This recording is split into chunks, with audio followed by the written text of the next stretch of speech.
Satoru Gojo realmente voltou, mas não da forma que imaginávamos. Ele na verdade foi possuído pelo próprio Yuta Okkotsu, e agora Yuta, no corpo de seu mestre, luta contra Sukuna. Então, se você quer saber sobre tudo isso e muito mais, então fica aqui comigo, que é isso que eu vou te mostrar agora. Fala galera, tudo bem com vocês? Eu sou o Gabriel e o capítulo 261 de Jujutsu Kaisen nos revela uma grande notícia. Satoru Gojo realmente não está mais vivo, mas o seu corpo sim. No capítulo anterior eu comentei que tudo aquilo que o Sukuna estava vendo não passava de uma alucinação sua, mas na verdade é 100% real. O corpo de Satoru Gojo está de volta, só que quem está no controle é o Yuta. Então eu quero muito saber se você quer que eu continue trazendo os próximos capítulos de Jujutsu Kaisen aqui para vocês no canal, porque eu quero muito continuar essa história até o fim aqui com vocês. Então deixe o seu like e comente também se você quer os próximos capítulos. E com isso então, vamos agora para Jujutsu Kaisen 261. O capítulo começa exatamente onde o último terminou, com Yuji acertando um golpe em cheio no peito do Sukuna. Yuji então força seu braço com toda a sua força no peito do Sukuna, com o objetivo de esmagar o seu coração e derrotá-lo de uma vez por todas. E vendo que estava em apuros, Sukuna se prepara para ativar sua expansão de domínio. Porém, de repente, surge uma pessoa ao lado deles que faz Sukuna congelar ao vê-lo. Aquele era o próprio Satoru Gojo. Enquanto a poeira baixa e sua silhueta aparece, Sukuna fica completamente espantado. Ele se pergunta como isso é possível. Gojo foi morto pelas suas próprias mãos. Porém, quando Gojo levanta sua cabeça e olha diretamente para Sukuna, Sukuna finalmente percebe o que estava acontecendo. Na testa de Gojo estava a cicatriz de substituição de cérebro pela técnica amaldiçoada do Kenjaku, ou seja, Satoru Gojo realmente está morto e outra pessoa possuiu seu corpo. Sukuna então começa a sorrir entusiasmado. Ele acerta um soco em Yuji, o derrubando no chão como se não fosse nada, e caminha em direção ao corpo possuído de Satoru Gojo. E enquanto caminha, ele pede desculpas por ter o subestimado, e que nunca imaginaria que ele seria capaz de fazer algo assim, o chamando de Yuta Okkotsu. E com isso então está confirmado que Satoru Gojo realmente não está mais vivo. Ele não reviveu e quem está no seu corpo atualmente é Yuta Okkotsu, o feiticeiro com a técnica amaldiçoada de copiar outras técnicas. O capítulo então continua nos mostrando um flashback dos feiticeiros bolando um plano para derrotar Sukuna caso Satoru Gojo perca a batalha, e sabemos que foi exatamente isso que aconteceu. Yuta então propõe um plano. Ele fala que vai atrás do Kenjaku para copiar sua técnica amaldiçoada, que permite ele trocar de corpo com outra pessoa, mesmo esta pessoa já não estando mais viva, transplantando seu cérebro em seu corpo. E se acontecer do Satoru Gojo acabar sendo completamente derrotado e não existir mais esperanças, ele irá usar esta técnica para pegar o corpo do Gojo, já que isso lhes daria uma boa chance de vitória. A maioria dos feiticeiros concordam que esse seria um plano de último recurso, mas Kusakabe pergunta por que Yuta simplesmente não copia o ilimitado do corpo do Gojo, já que esta habilidade é a sua verdadeira força. Mas Shoko lhe responde que sem os 6 olhos é impossível operar o ilimitado, e os 6 olhos não é uma técnica amaldiçoada, é uma condição física, então não tem como copiá-la. Logo, o único plano é realmente roubar o corpo do Gojo com a técnica do Kenjaku. Porém, Maki menciona um possível problema. Ela revela que a técnica de cópia dura apenas 5 minutos e pergunta o que acontecerá com ele caso o tempo acabe e o seu cérebro não esteja no seu corpo. Yuta então responde que não sabe o que pode acontecer, mas Mei Mei fala todas as possibilidades possíveis. A primeira possibilidade é que se a técnica do Kenjaku for do tipo operação contínua, assim que os 5 minutos acabarem, o Yuta perderá sua vida, já que seu cérebro só está vivo dentro do Gojo por causa da técnica, e se ela desativar, ele morre. A segunda possibilidade é se a técnica for de operação intermitente. Nesse caso, quando 5 minutos acabarem, ele não perderá a vida imediatamente, mas ainda assim irá morrer pelo fato de precisar ativar a técnica novamente para seu cérebro continuar vivo.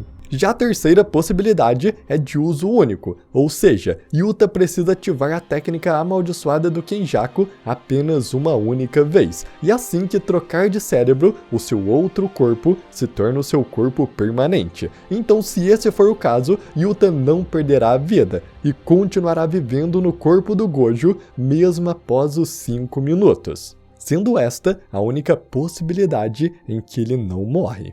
Yuta então fala que apesar dos riscos, ele fará isso de qualquer maneira, e Maki se enfurece com esta sua fala, dizendo que todos se importam com ele, e se ele fizer isso, acabará se tornando um monstro. Porém, Yuta grita com todos os feiticeiros. Ele fala que se precisar abandonar a sua humanidade para vencer, ele com certeza fará isso. Ele também grita perguntando se eles também se importam com o Gojo, já que sempre apenas colocam o fardo de ser um monstro em suas costas, e que se o Gojo se for, outra pessoa terá que assumir esse papel de monstro. E se ninguém quiser se tornar, ele se tornará. E então ele finaliza dizendo que é por isso que quando o Gojo perder a batalha, ele tomará o seu corpo. Após essa decisão, Yuta vai dizer isso para o próprio Gojo, e apesar de tudo, o Gojo fica totalmente indiferente, dizendo que se ele acabar perdendo a batalha para o Sukuna, que o Yuta pode pegar o seu corpo. Yuta então fala para o Gojo que disseram para ele que ele tem sangue Fujiwara, mas que antes o próprio Gojo disse que seu sangue era Sugawara. Gojo então diz que Yuta tem sangue Sugawara, o que faz dos dois parentes distantes, e que a família Sugawara e a família Fujiwara não se davam muito bem. Yuta então diz que deve ter sido engano ter falado que ele era da família Fujiwara, mas Satoru responde que não, que provavelmente os dois estão certos, insinuando que Yuta, na verdade, tem duas linhagens sanguíneas poderosas, de duas famílias de feiticeiros lendárias do passado, os Fujiwaras e os Sugawaras.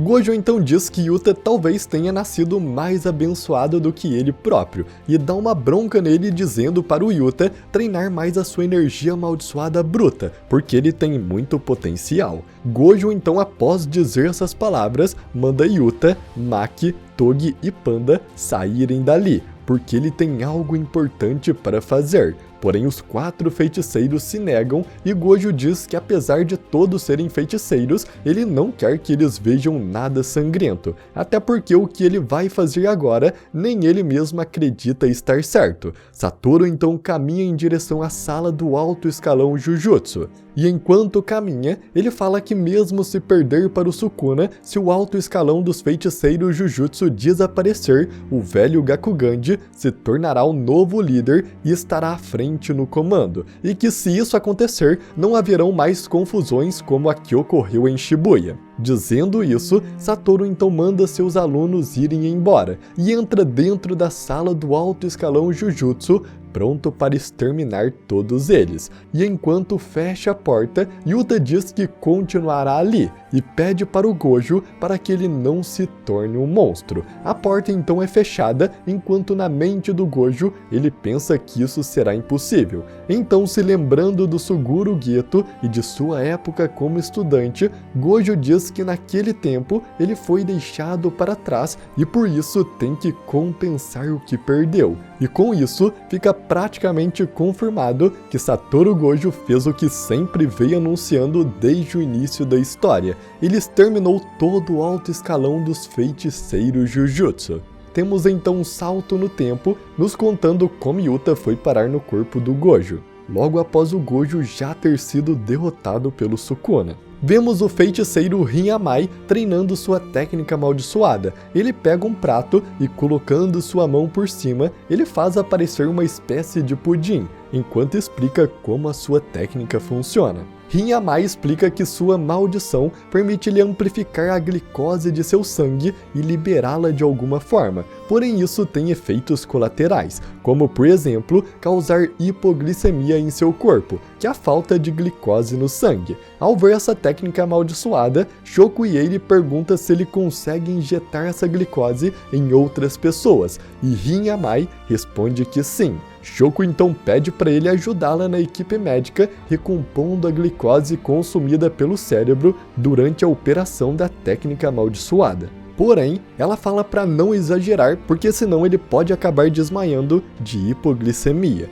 Rin Yamai então segue Shoko até a sala médica, e quando ele entra, ele fica espantado com o que vê. Yuta Okkotsu estava deitado ali com seu corpo partido ao meio, assim como aconteceu com Gojo. Após Yuta lutar contra Sukuna, ele acabou recebendo esse ferimento, mas foi resgatado a tempo por Uyui, que o levou até a sala médica, e por isso Yuta ainda está vivo e até mesmo consciente, apesar do seu ferimento fatal.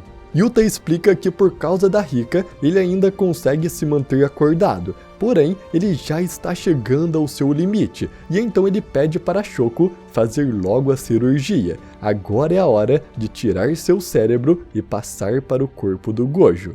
Shoko explica que o corpo de Satoru Gojo já foi reparado e pede para que o Yuta ative em sua força máxima a sua técnica amaldiçoada que ele copiou do Kenjaku, assim que seu cérebro estiver no corpo do Gojo. A Shoko também fala que enquanto estiver fazendo a cirurgia, o Rin Yamai estará injetando glicose em seu cérebro para que ele continue funcionando por pelo menos mais um tempo. E dizendo isso, a cena volta para Gojo aparecendo na frente de Sukuna com sua cabeça costurada. A cirurgia e troca de corpo foi um sucesso, porém ainda tem um detalhe: a técnica de cópia só funciona por 5 minutos, e se a técnica amaldiçoada de troca de corpos do Kenjaku precisar ficar ativa por todo o tempo para que funcione, isso significa que quando 5 minutos acabar, o Yuta irá morrer. Porém, se a técnica precisar apenas ser ativada uma vez para que a troca de corpo seja feita, então o Yuta sobreviverá mesmo após os 5 minutos e poderá ficar no corpo do Gojo pelo resto de sua vida, ou até mesmo voltar para o seu corpo depois que ele tiver sido restaurado pela Shoko. Porém, só saberemos qual dos dois cenários será o verdadeiro quando passar os 5 minutos. E bom galera, apesar do Yuta nunca ter usado o ilimitado ou 6 olhos do Satoru Gojo, ele ainda assim terá todas as habilidades ou próximas do verdadeiro Gojo, já que todas as memórias musculares e todos os instintos para essas técnicas estão no próprio corpo do Gojo. Vimos, por exemplo, que o Yuji consegue controlar melhor sua energia amaldiçoada porque o Sukuna usou muita energia amaldiçoada enquanto estava em seu corpo, e assim o seu corpo inconscientemente acabou aprendendo. E a mesma coisa para o corpo do Gojo, ele já está acostumado a usar essas habilidades, então o Yuta não terá problemas nesse caso. O que pode ser um problema são as lesões que o corpo do Gojo possui. Como seu corpo foi praticamente colado novamente, eu duvido muito que esteja totalmente curado. Mas o real problema mesmo são os 5 minutos, que decidirá toda a vida do Yuta. Após chegar então em frente ao Sukuna, Yuta no corpo de Satoru o encara, e de repente os dois ativam suas expansões de domínio, aparentemente ao mesmo tempo, expandindo seus domínios e começando um novo embate entre os feiticeiros mais fortes do mundo. E bom galera, esse foi o capítulo 261 de Jujutsu Kaisen. Eu espero muito que você tenha gostado e eu quero muito saber se você quer que eu continue trazendo mais capítulos aqui no canal. Então comente aqui se você quer os próximos capítulos, porque eu vou gostar muito de continuar trazendo aqui para vocês. Mas então, eu agradeço muito por você ter assistido até aqui e até a próxima!